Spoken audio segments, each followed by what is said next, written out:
అందరికీ నమస్తే. ఆంధ్రప్రభకు స్వాగతం. నేను మీ సంతోషి. ప్రస్తుతం మనతో X home minister Mysura Reddy గారు ఉన్నారు. నమస్తే సార్. నమస్తే.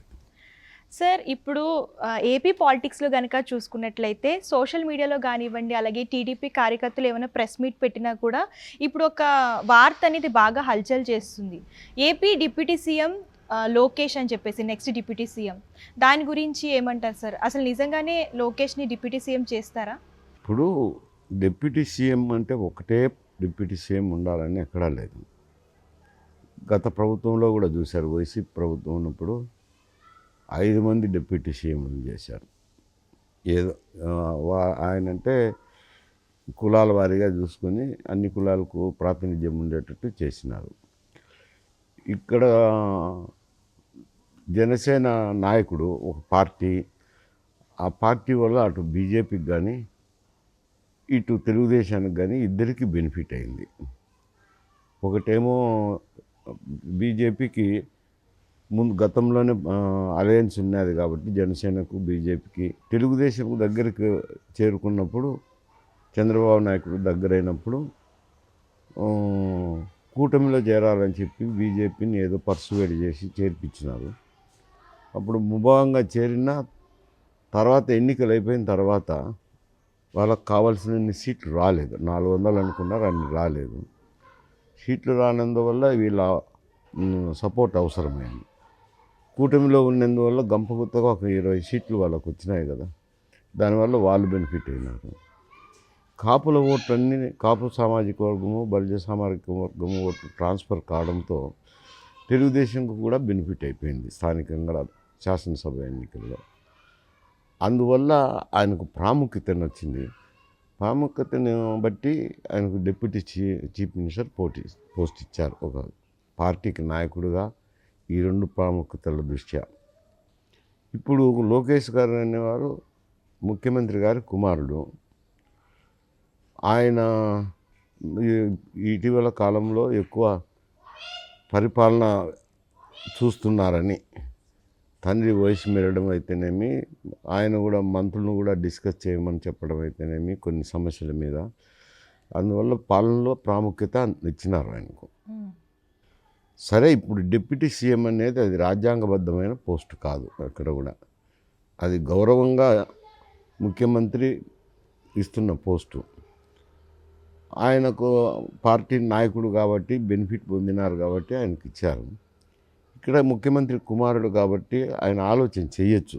ఎందుకంటే భవిష్యత్తును దృష్టిలో పెట్టుకొని ఆయనకు డిప్యూటీ చీఫ్ మినిస్టర్ ఇచ్చిన దానివల్ల బాధ్యతలు పెరిగేదేం లేదు, కానీ ఆ శాఖకు మంత్రిగానే ఉండేవాడంతే. కాకపోతే ఒక గౌరవం, మరి గౌరవం ఇవ్వాలని ఆయన ఇవ్వదలుచుకుంటే ఇవ్వచ్చు. అయితే అక్కడ 2 సమస్యలు ఉన్నాయి. అనుకున్నంత సులభం కాదు. ఒకే ఇంటిలో ముఖ్యమంత్రి ఉప ముఖ్యమంత్రి అంటే ప్రజల్లో చూసేదానికి కూడా మంచిగా కనపడదు. అటువంటిది వస్తుందని ఆయన చంద్రబాబు గారు ఏ నిర్ణయం తీసినా ఆచి తూచి అన్నీ బేరీజ్ వేసుకున్నాకనే ఇస్తారు. మరి ఆయన అభిప్రాయం ఎట్టుందో మనం చెప్పలేం కదా. ఇది స్వయాభిప్రాయం, అది ముఖ్యమంత్రి గారి స్వయాభిప్రాయం. సార్, దీనివల్ల జనసేనకి అలాగే టీడీపీ మధ్య ఏమైనా వివాదాలు తలెత్తే అవకాశం ఉంటుందంటారా? ఈ వివాదాలు రావాల్సిన అవసరం ఏముంది? ఒక ఉప ముఖ్యమంత్రి పదవి ఇచ్చిన దానివల్ల ఏమో, ఇప్పుడు ఆయన ఉప ముఖ్యమంత్రి ఒక్కడే ఉన్నందువల్ల ఆయనకు అదనంగా వచ్చింది ఏమీ లేదు కీర్తి. ఆయన పంచాయతీరాజ్ శాఖ మంత్రిగానే పంచాయతీరాజ్ శాఖ బాధ్యతలు నిర్వర్తిస్తున్నారు. ఉప ముఖ్యమంత్రి అనేది గౌరవప్రదంగా ఇచ్చింది. ఇంకొకరికి ఇచ్చిన దానివల్ల ఆయనకు వచ్చే నష్టము లేదు, ఆ పార్టీకి వచ్చే నష్టము లేదు, వాళ్ళకు వద్ద భేదాభిప్రాయాలు వచ్చేదానికి అవకాశం లేదు. కాకపోతే ఇచ్చే ముందర ఆయనతో కూడా డిస్కస్ చేస్తాడనుకుంటా. అంటే ఆయన పార్టీ కోసం చాలా కష్టపడ్డారు కదా సార్, దాన్ని బట్టే ఆయనకి ఉప ముఖ్యమంత్రి అనే పదవి ఇచ్చారు. ఒకవేళ లోకేష్కి ఉప ముఖ్యమంత్రి పదవి ఇచ్చి ఆయనకి వేరే పదవి ఇచ్చే ఏమైనా అవకాశం ఉందా సార్? అంటే ఉప ముఖ్యమంత్రి పదవి ఇంకొక పదవి ఏముంది? ఆయన మంత్రిగా ఉంటాడు. ఆ మంత్రి పదవిలోనే ఉప ముఖ్యమంత్రి అనేది గౌరవప్రదమైంది అంతేగాని రాజ్యాంగబద్ధమైంది ఏం కాదని కదా. ఇక్కడ కూడా ఈయన పంచాయతీరాజ్ శాఖ మంత్రి, కాకపోతే గౌరవప్రదంగా ఉప ముఖ్యమంత్రి ఇచ్చినారు. Okay sir. నెక్స్ట్ ఇప్పుడు ఏంటంటే, ఇప్పుడు చిరంజీవి గారు గనక మనం చూసుకున్నట్లయితే రీసెంట్‌గా బీజేపీతో ఎక్కువ సన్నిహితంగా ఉంటున్నారు. అయితే రాజ్యసభలో ఆయనకి సీట్ ఇస్తారంటూ కొన్ని పుకార్లు గూడా వస్తున్నాయి. సో, దీన్ని బట్టి ఇందులో నిజం ఎంతుంది సార్? నిజంగా ఆయనకి రాజ్యసభలో సీటొచ్చే అవకాశం ఉందంటారా? అంటే ఇప్పుడు ఆయనైతే సంక్రాంతి సంబరాలు కిషన్ రెడ్డి గారు కేంద్ర మంత్రిగా తెలుగుకు తెలుగువారికి సంక్రాంతి పండుగ అనేది ముఖ్యమైన పండుగ కాబట్టి ఆయన ఇంట్లో సంక్రాంతి ఉత్సవాలు జరుపుకున్నాడు. గతంలో కూడా వెంకయ్య నాయుడు గారు కూడా ఉన్నప్పుడు ఆయన కూడా సంక్రాంతి కానీ ఉగాది కానీ వేడుకలు జరుపుకునేవాళ్ళు. అదే సాంప్రదాయంలో ఈయన జరిపినప్పుడు ఆహ్వానించారు, ప్రధానమంత్రిని ఆహ్వానించినారు, కొందరు స్థానిక బీజేపీ నాయకులను ఆహ్వానించినారు, అలాగే చిరంజీవిని కూడా ముఖ్య అతిథిగా ఆహ్వానించినారు. అక్కడికి వెళ్ళినప్పుడు ఈయన సినిమాలో హీరోగా నటిస్తుండడం అయితేనేమి, గతంలో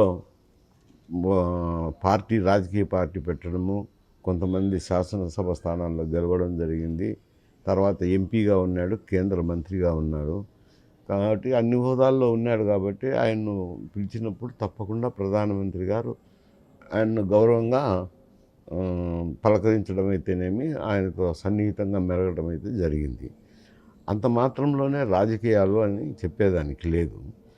కాకపోతే ఇక్కడ ఒకవేళ పవన్ కళ్యాణ్ గారు ఉప ముఖ్యమంత్రిగా ఉండినా, పంచాయతీరాజ్ శాఖ మంత్రిగా ఉండినా, జనసేన తెలుగుదేశంలో కూటమిలో ఉండిన జనసేనకు ఇటు బీజేపీతో కూడా సన్నిహిత కూటమిలోనే ఉన్నారు కదా. బీజేపీ కూడా ఆంధ్రప్రదేశ్లో ఒక కూటమిగానే ఉన్నారు. అటువంటిది చిరంజీవి గారు బీజేపీలో చేరినా, లేదు బీజేపీతో సన్నిహితంగా మెలిగినా, ఇటు కుటుంబంలో కలహాలు వచ్చేదానికి అవకాశం లేదు, రాజకీయంగా విభేదాలు వచ్చేదానికి అవకాశం లేదు. ఆల్రెడీ బీజేపీ పార్టీ కూటమి ప్రభుత్వంలోనే ఉంది కదా. అటువంటప్పుడు బీజేపీలో చేరినందువల్ల వచ్చే నష్టం ఏమీ లేదు. ఇప్పుడు బీజేపీలో చాలామంది ఉన్నారు, పురంధరేశ్వరి ఉన్నారు, చాలా పెద్ద మనుషులే ఉన్నారు కదా. అందువల్ల ఈయన చేరినందువల్ల వారికి వచ్చే నష్టం ఏమీ లేదు, వాళ్ళ అభిప్రాయ భేదాలు వచ్చేదానికి అవకాశమే లేదు. కాకపోతే ఆయన చేరొచ్చు, చేరకపోవచ్చు. రీసెంట్‌గా మనం చూసుకున్నట్లయితే జనసేన కార్యాలయంలో ఒక డ్రోన్ అనేది హల్చల్ చేసింది. అంటే ఆయన్ని ఇండైరెక్ట్‌గా ఎవరైనా టార్గెట్ చేసి ఆయన యాక్టివిటీస్ అన్నీ కూడా ఎవరైనా అబ్జర్వ్ చేస్తున్నారంటారా? ఇప్పుడు డ్రోన్లు అనేది చాలా ప్రైవేట్ వ్యక్తుల చేతుల్లో ఉన్నాయి. అవి ఎట్లంటే అట్లా తిరుగుతుంటాయి. అంటే జగన్ వెనకాల ఒక షాడో ఏమన్నా అయాచితంగా పోయి ఉండొచ్చు. జగన్ ఏం చేస్తాడు, ఆయన ఏం చేస్తుండేది చూసి జగన్ ఏం చేస్తాడు, ఆయన మాట్లాడేది ఏమన్నా బహిరంగంగా మాట్లాడతారా? ఎక్కడో రూమ్లో కూర్చొని మాట్లాడతాడు. డ్రోన్ ఎట్లా తీస్తుంది? బాహ్య ప్రపంచంలో జరుగుతున్న యాక్టివిటీని చేస్తే తీయగలదు, కానీ ఒక రూముల్లో జరిగే చర్చలను గురించి తీయలేదు కదా డ్రోను.